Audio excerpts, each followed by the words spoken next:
Pedon. Bonjour. Donc vous êtes pianiste. Oui. Ce soir, vous vous produisez donc au Festival de Jazz de Reims, 21e édition, en compagnie d'un certain Claude Kamichan, qu'on connaît très bien, à la contrebasse. Et vous nous proposez la musique, non pas d'un film, mais d'une BD. C'est une BD concert. Comment ça fonctionne exactement ? Alors, un BD concert, c'est un peu comme un ciné-concert que les gens connaissent bien, c'est-à-dire une situation dans laquelle les musiciens jouent en direct une musique sur quelque chose qui est projeté. La différence essentielle avec un ciné-concert, c'est qu'ici le film est remplacé par enfin, ça reste un film, mais c'est un montage vidéo d'une bande dessinée. Donc c'est pas tout à fait un film d'animation non plus. Je suis parti des planches d'une bande dessinée avec un logiciel adapté. J'en ai fait quelque chose d'assez dynamique. Ah, c'est vous qui l'avez créé carrément? Oui, je l'ai créé à partir de la bande dessinée qui existait. Et donc ça a d'ailleurs été la partie la plus difficile pour moi et la plus longue. J'imagine, oui.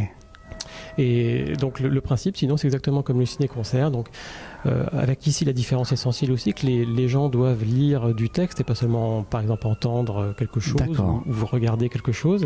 Il y a aussi les planches originales de la bande dessinée à lire et une musique qui, de temps en temps, essaie d'illustrer ce qui se passe sur qui tout le temps essaie d'illustrer ce qui se passe sur la bande dessinée, mais je voulais dire qui parfois a été écrite intentionnellement et parfois est improvisée, puisque le but de ce groupe, c'est quand même aussi d'avoir réuni des improvisateurs de premier plan. Voilà, c'est la question que j'allais vous poser. Donc tout n'est pas écrit, il y a une grande partie d'improvisation. Il y a des thématiques qui correspondent à des ambiances, qui correspondent à des séquences différentes, des séquences narratives différentes, et j'ai essayé de faire coller certains thèmes à certaines séquences, mais parfois on improvise sur ces thèmes à la manière de ce qu'on fait traditionnellement dans le jazz, et parfois c'est complètement improvisé. D'accord. Alors pourquoi cette BD, elle est très liée à la ville de Reims, évidemment. On va peut-être rappeler d'ailleurs le titre et l'auteur. Donc voilà, la bande dessinée s'appelle Vilain, l'homme qui tua Jaurès.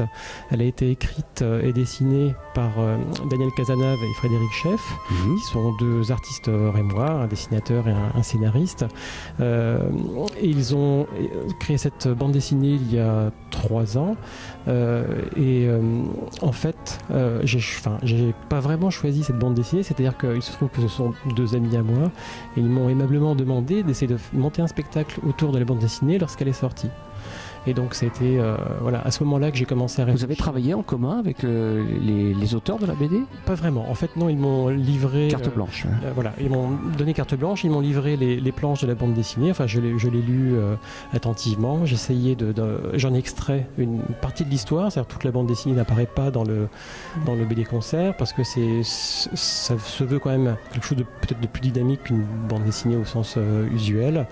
Et donc, ils m'ont laissé une totale liberté, et de la sorte c'était très intéressant parce que j'ai vraiment pu faire à peu près ce que je veux, j'ai pu monter les choses comme je le voulais, et voilà, après...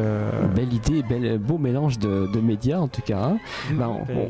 On vous souhaite un très bon concert, et puis on sera là, on va prendre quelques images de ce concert BD musique. Merci beaucoup Emmanuel Pedon. Merci.